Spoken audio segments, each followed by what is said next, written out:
प्रेम और विवाह में क्या संबंध होता है? प्रेम से तो विवाह निकल सकता है, प्रेम विवाह में बदल सकता है, लेकिन विवाह से प्रेम नहीं निकलता और नहीं निकल सकता। मतलब विवाह के बाद उसी से प्रेम होना बहुत मुश्किल होता है। अगर इस बात को आप समझ गए तो प्रेम और विवाह के बीच के अंतर को आप समझ जाओगे। प्रेम परमात्मा का व्यवस्था है और विवाह आदमी की व्यवस्था है, समाज का व्यवस्था है। प्रेम प्रकृति का दान है, परमात्मा का दान है, जबकि विवाह एक सामाजिक प्रक्रिया है। प्रेम आपके दिल के किसी कोने में अनजाने में अनचाहे पैदा होता है, लेकिन विवाह समाज और परिवार के द्वारा स्थिर किया जाता है। इसलिए विवाह आदमी के द्वारा इजाद किया गया है, लेकिन प्रेम तो ईश्वर के द्वारा रचा गया एक अनोखा संबंध है, जो चाहने से भी नहीं मिटने वाला, जो मिटाने से भी नहीं खत्म होने वाला। क्योंकि प्रेम अलौकिक होता है, अनंत होता है, असीम होता है। इसे स्वयं परमात्मा ने रचा है, राम और कृष्ण के रूप में।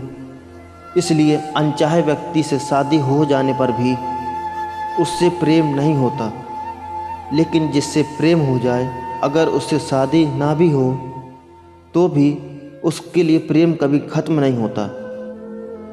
प्रेम का क्या अर्थ है? यही अर्थ होता है कि अपने जीवन के सभी दरवाजे उसके लिए खुले छोड़ देते हैं और किसी दूसरे व्यक्ति ने आपके लिए अपने सारे दरवाजे खुले छोड़ दिए हैं। प्रेम का यही अर्थ होता है।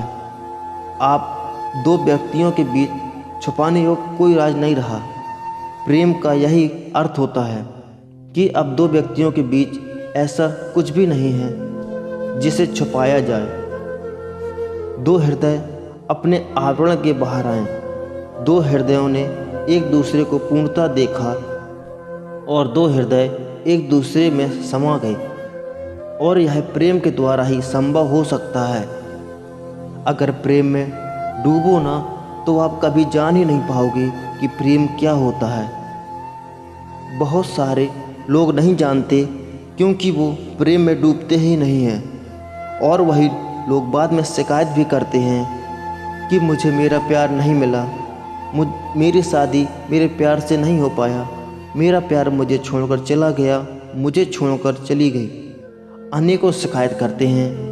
अगर डूबे होते प्रेम में तो समझ पाते कि प्रेम की असली शक्ति उसके निस्वार्थ होने में है।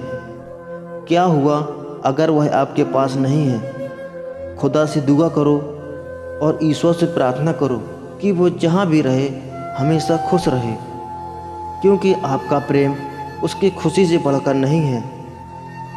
इसलिए वो जिसके भी साथ है, जहाँ भी रहे, वह हमेशा खुश रहे। यही दुआ कीजिए।